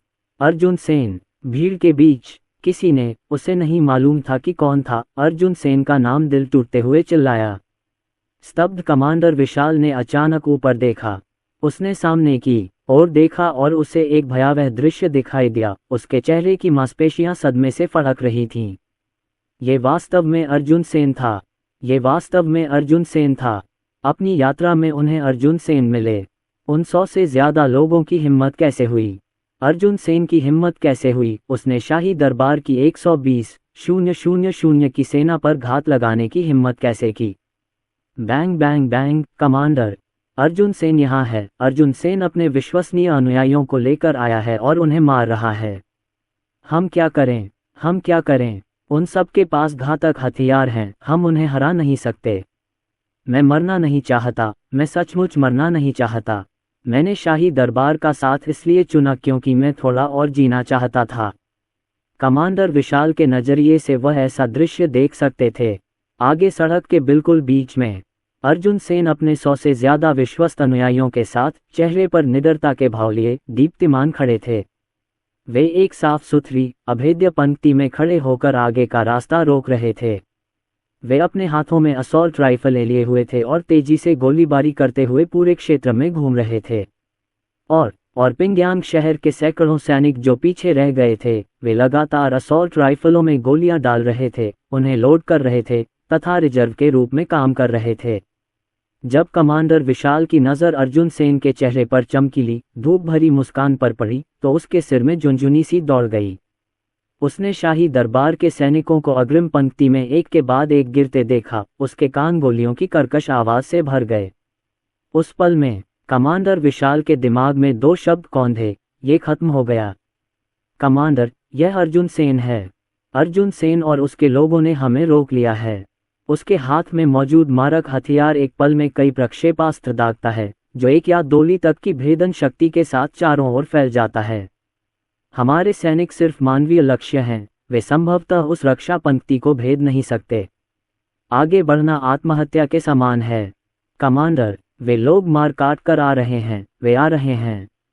हमारा मनोबल टूट गया है, हम क्या करें, हम क्या करें? क्या हम यहाँ बस मौत का इंतजार करेंगे? मैंने इसकी ऐसी कल्पना नहीं की थी। क्या यह एक सपना है? ये सपना बहुत भयानक है। जनरल विजय की आंखें भय से चौड़ी हो गईं। उन्होंने भागते हुए सैनिकों को देखा, जिनके दिल और फेफड़े में गोली लगी थी, खून से लथपथ, मौत के मुंह में अपनी आंखें बंद करने को तैयार नहीं थे। उन्होंने देखा कि असली तात्कालिक हत्याएं कैसी होती हैं। उसे पूरे शरीर में ठंड लग रही थी और वह घबराहट में बड़बड़ा रहा था। यह इस क्षण तक नहीं था। अंततः उन्हें एहसास हुआ कि यह मारक हथियार, जिसके बारे में अफवाह थी कि यह चमत्कारी है, और अर्जुन सेन, जिसे बार बार कम करके आंका गया था या छोटा करके आंका गया था, वास्तव में बेजोड़ थे। वह सचमुच हास्यास्पद था। अभी भी अर्जुन सेन को बीच रास्ते में ही रोकने, बचे हुए 1,20,000 सैनिकों का इस्तेमाल करके अर्जुन सेन को जिंदा पकड़ने के बारे में कल्पना कर रहा था। उसने ऐसा कैसे सोचा होगा? क्या वह अति आत्मविश्वास में अंधा हो गया था? दादा, उसके कानों से कदमों की कर्कश ध्वनि आई। जनरल विजय ने ऊपर देखा और अर्जुन सेन को देखा, जो किसी अज्ञात स्थान पर उनके सामने रुक गया था। अर्जुन सेन लंबे जूते पहने बर्फीली जमीन पर चल रहे थे। उनके हाथ में एक भयावह असॉल्ट राइफल थी, जिसकी नाल जनरल विजय की ओर तान रही थी, और वे विनम्रता से हंसते हुए बोले, जनरल विजय। शाही दरबार के शक्तिशाली सेनापति विशाल, कुछ साल हो गए, क्या तुम दोनों मुझे देखकर हैरान हो? जनरल विजय ने अर्जुन सेन की ओर देखा। उनका चेहरा पीला पड़ गया था और वे जमीन पर घुटनों के बल बैठ गए। कमांडर विशाल ने अभी अपना मुंह खोला ही था कि इससे पहले कि वह कुछ बोल पाता, अर्जुन सेन ने उसे लात मारकर जमीन पर गिरा दिया। उसकी छाती पर पैर से बेरहमी से प्रहार किया गया। इस फुट के मालिक अर्जुन सेन थे। अर्जुन सेन ने मुस्कुराते हुए कमांडर विशाल को देखा। उसकी व्यंग्यात्मक और तिरस्कार भरी निगाहों ने कमांडर विशाल को पूरी तरह से कांपने पर मजबूर कर दिया। उसने अपनी कोहनियां घुटनों पर टिका लीं, उसकी आवाज़ सचमुच घमंडी और दीठ थी। जब आपने सम्राट हर्षवर्धन सिंघानिया का साथ छोड़ दिया और मेरे पिता को धोखा दिया, तो आपने कभी नहीं सोचा था कि ये दिन आएगा, है ना? अर्जुन सेन। सेनापति विशाल ने अपमानित भाव से अर्जुन सेन को घूरते हुए गालियां दी। जाने दे, तुझे किस बात का इतना घमंड है? अगर ये घातक हथियार न होते तो तू शाही दरबार से कैसे मुकाबला कर पाता? आपके सेन परिवार ने सिंघानिया देश के साथ विश्वासघात किया है, महाराज के साथ विश्वासघात किया है। आप सभी एक भयानक मौत मरेंगे। यदि शासक किसी मंत्री को मरना चाहता है तो मंत्री को मरना ही होगा। देश के साथ विश्वासघात करने की तुम्हारी हिम्मत कैसे हुई? क्या तुम सेन परिवार के गौरवशाली पूर्वजों के योग्य हो? क्या तुम उन वीर योद्धाओं के योग्य हो जिन्होंने अपना खून बहाया? तुम्हारे सेन परिवार की उदारता और निष्ठा कहाँ है? आज से 100 साल बाद जब तुम नर्क में जाओगे और अपने पूर्वजों से मिलोगे जिन्होंने देश के लिए लड़ाई लड़ी थी, तो तुम्हारा चेहरा कैसा होगा? सुनना, इन धर्मी शब्दों को सुनो। अर्जुन सेन जोर से हंस पड़ा। उसने बंदूक पकड़ी और हाथ उठाकर कमांडर विशाल के सिर पर दे मारा। एक झंझनाहट के साथ कमांडर विशाल के सिर में खून से सना छेद कर दिया गया। अर्जुन सेन ने निर्भीकता और साहपूर्वक हंसते हुए कहा, यदि शासक किसी मंत्री को मरना चाहता है तो मंत्री को मरना ही होगा। हा हा हा, सही कहा। लेकिन कमांडर विशाल, जिस क्षण से मेरे पास किला हथियार आए, मैं शासक बन गया। मेरे सेन परिवार के गौरवशाली पूर्वज, वे सभी शाही परिवार की सेवा करते थे। कैसा चेहरा? ये चेहरा है। इस दुनिया में अब भी कौन मेरी मौत की मांग करने की हिम्मत करता है? इस समय अर्जुन सेन ने एक हाथ से सेनापति विशाल की गर्दन पकड़ ली, उसे अचानक उठा लिया, फिर घबराए हुए और भागते हुए शाही दरबार के सैनिकों की ओर मुड़ा और ठंडे स्वर में कहा, तुम्हारा सेनापति मेरे हाथों में है, तुम अब भी किस लिए भाग रहे हो? मेरे पास ज्यादा धैर्य नहीं है। आप सभी आओ और आत्मसमर्पण करो। अगर तुम मेरी बात मानोगे तो मैं कुछ गोलियां बचा लूंगा। अगर तुम लोग मेरी बात नहीं मानते तो यहीं छोड़ दो अपनी जान। अर्जुन सेन की आवाज न तो ऊंची थी और न ही विशेष रूप से ठंडी, लेकिन इसे सुनने वाले सभी सैनिक अनायास ही अपनी जगह पर जम गए। वे भागना चाहते थे, लेकिन उन्होंने अपने साथियों की लाशें चारों ओर बिखरी देखीं। उन्होंने अर्जुन सेन की शांत किंतु दमनकारी आंखें देखीं। उन्होंने राख जैसे चेहरे वाले कमांडर विशाल को देखा। उस क्षण साहस तुरंत समाप्त हो गया। शाही दरबार के वे सैनिक जिन्होंने प्रतिरोध करने, भागने या छिपने की कल्पनाएं की थीं, सब वहीं रुक गए। घातक अस्त्रों के दबाव में वे जमीन पर गिर पड़े। अर्जुन सेन सेना के बीचों बीच खड़ा था, कमांडर विशाल की गर्दन अपने हाथ में पकड़े, उसका पैर जनरल विजय के सिर पर था। उसने थोड़ा ऊपर देखा, सूरज की रोशनी उसके चेहरे पर पड़ रही थी, मानो उसे रोशनी की एक परत से ढक रही हो। वह केंद्र में थे, चारों ओर सफेद हड्डियां थीं और शाही दरबार के सैनिक समर्पण भाव से घुटने टेक रहे थे। वह अकेला खड़ा था, बहुत चमकीला। ऐसा लग रहा था जैसे पूरी दुनिया धुंधली हो गई हो और बाहर देखने पर केवल उसकी आकृति ही दिखाई दे रही हो। मास्टर, मुझे अचानक समझ आ गया कि आपको यंग मास्टर सेन की आवश्यकता क्यों है। दूर खड़ी जोया ये नज़ारा देख रही थी और उसे लगा जैसे उसके दिल में किसी चीज़ ने जोर मारा हो। उसकी नज़रों में अनायास ही प्रशंसा की एक झलक उभर आई। वह सचमुच अलग है, बाकी सभी से अलग। अनन्या चटर्जी की भौहें थोड़ी सी तनी हुई थीं, उनके स्वर में साझा गर्व का भाव था। ये स्वाभाविक है। 1 घंटे से भी कम समय तक चला ये युद्ध शाही दरबार की करारी हार के साथ समाप्त हुआ। अर्जुन सेन के नेतृत्व में मात्र 900 से अधिक लोगों ने हजारों की संख्या में बचे हुए शाही दरबार के बंदियों को जियांगलिंग शहर में वापस पहुंचाया। दोनों पक्षों के बीच संख्याबल में भारी अंतर था, फिर भी किसी ने जरा भी प्रतिरोध करने की हिम्मत नहीं दिखाई। उनके चेहरों पर उस घातक हथियार का भय और दहशत साफ दिखाई दे रही थी, और हर कोई एक दूसरे से लिपटकर आगे बढ़ने को मजबूर था। और कमांडर विशाल, उसके हाथ मोटी रस्सियों से बंधे थे और उसका शरीर एक घोड़े की तरह लड़खड़ाता हुआ आगे की ओर घसीट रहा था। उसके सिर पर लगी चोट से खून बह रहा था, जिससे उसकी दृष्टि धुंधली हो गई थी। उसने सामने घोड़े पर गर्व से खड़े लंबे कद के व्यक्ति को देखा, शाही दरबार के पतन को देखा, और इससे भी महत्वपूर्ण बात यह कि उसने जिस भविष्य को बड़ी मेहनत से चुना था, उसे एक पल में ढहते, बिखरते और बिखरते देखा। सब कुछ बर्बाद हो गया। युवा मास्टर शहर में वापस आ गए हैं। जनरल, युवा मास्टर शहर में वापस आ गए हैं।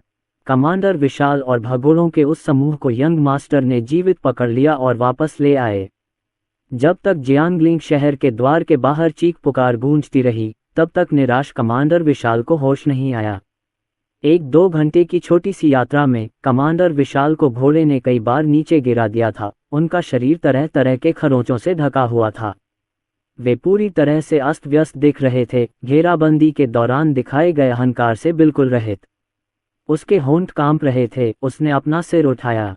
दूर से उसने विक्रम सेन को खिलखिलाकर हंसते हुए शहर से बाहर निकलते देखा।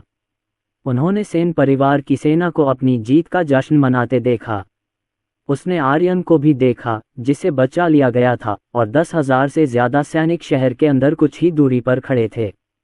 जैसे ही उसने आर्यन को देखा, आर्यन ने भी उसे देखा। उस पल उसके मन में दृश्य उलट गया। अंततः जो खड़ा होकर मुस्कुरा रहा था वह आर्यन था।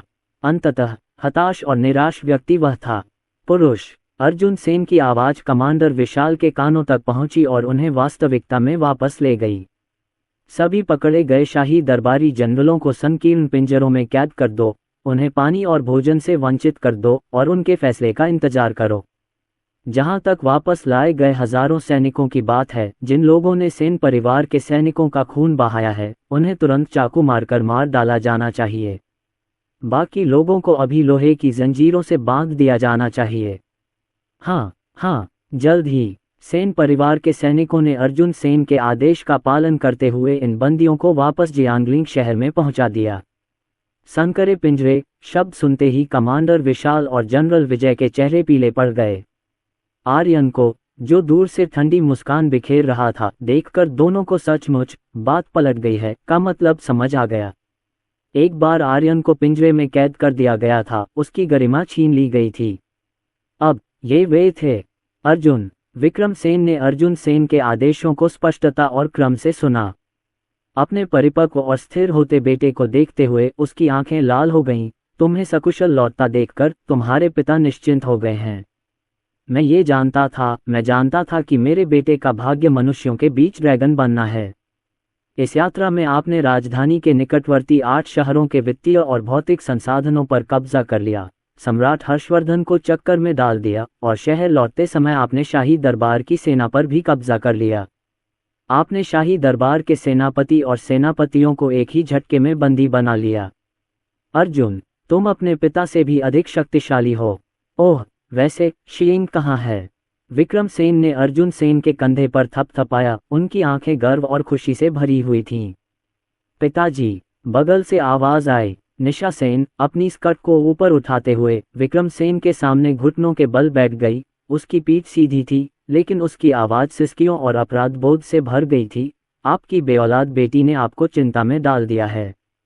यह मेरी जिद और खराब निर्णय था जिसने उस समय आपके और मेरे भाई के दिल को चोट पहुंचाई थी। पूरे 2 साल तक आपकी बेटी ने राजधानी में कदम नहीं रखा, लेकिन मुझे कभी उम्मीद नहीं थी कि अंत में। विक्रम सेन ने निशा सेन की ओर देखा, जिसका वजन काफी कम हो गया था। शादी के समय उसका छोटा सा चेहरा अभी भी गोल था और उसकी आंखें जीवंतता से चमक रही थीं। अब पिंग्यांग शहर में केवल 2 वर्ष रहने के बाद उसका चेहरा मुरझाया हुआ था। उसकी आंखें काफी धुंधली हो गई थीं, अब उनमें पहले जैसी चमक नहीं रही थी। इसकी कल्पना करना आसान था। अपने पति द्वारा दिया गया विश्वासघात निशा सेन के लिए एक अविश्वसनीय रूप से दर्दनाक आघात था।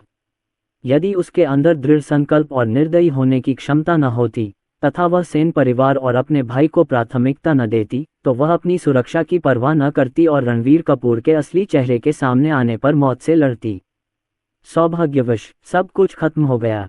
अब और मत कहो, सब खत्म हो गया।